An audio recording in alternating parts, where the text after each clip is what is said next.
তার কিন্তু পড়ালেখাটাও কাজে পড়ালেখায় ভালো করতে হলে অবশ্যই খেলাধুলা করতে হবে, অবশ্যই।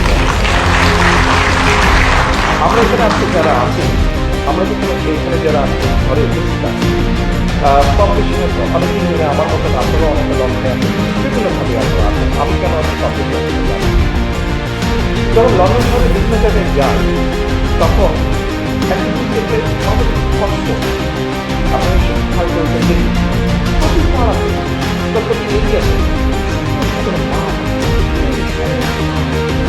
একটি বলার মাধ্যমে দৌড়াদৌড়ি এবং অনেক মাঠ আছে যেগুলোর পাশে সুন্দর করে হয় আপনার বাস্কেটবল অথবা ভলিবল অথবা টেনিস কোর্ট অথবা বিভিন্ন রকম ব্যবস্থা করা আছে, বিভিন্ন স্পোর্টসের ব্যবস্থা করা আছে। দেখলে মাঝে মাঝে একটু ঈর্ষা হয়, খারাপও লাগে, আচ্ছা ভাই আমরা কেন এরকম করতে পারবো না।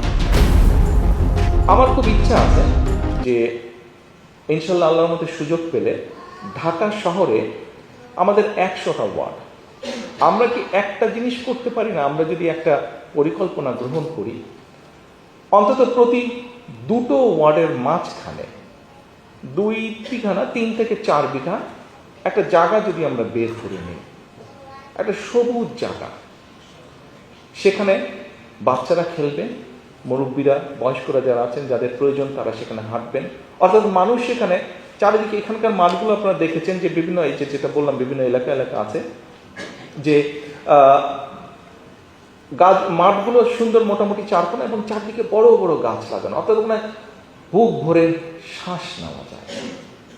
ঠিক এরকম একটা চিন্তা আছে যে এখন যে আমরা ছেলেদেরকে বলছি, ছেলেমেয়েদেরকে বলছি যে খেলাধুলা করতে হবে, বাচ্চারা খেলবেই বা কোথায়, মাঠই তো নাই, তাতে আমাদেরকে মাঠ তৈরি করতে হবে, জায়গা দিতে হবে, খোলা জায়গা দিতে হবে যেখানে বাচ্চারা যাবে। আমরা অনেক সময় শুনি আত্মীয় স্বজন বিভিন্ন পরিবার পরিজন বলে এ বাচ্চারা সারাদিন শুধু ফোন নিয়ে খেলছে। আরে ভাই, বাচ্চাদেরকে তো মাঠ করে দিতে হবে, তাহলেই ওরা খেলবে। মাঠের ব্যবস্থা নাই বলেই তো ওরা আজকে সারাক্ষণ ঘরে বসে আছে, সারাক্ষণ ইন্টারনেটের মধ্যে আছে।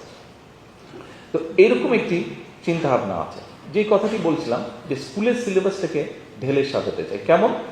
আমাদের স্কুলে কম বেশি বিভিন্ন রকম সাবজেক্ট আছে, বাংলা আছে, ইংরেজি আছে, অঙ্ক আছে, বিজ্ঞান আছে, যেটাই হোক সাবজেক্ট আছে। প্রত্যেকটা সাবজেক্টে হয়তো কম বেশি মার্কিং থাকে। কত মার্কিং থাকে?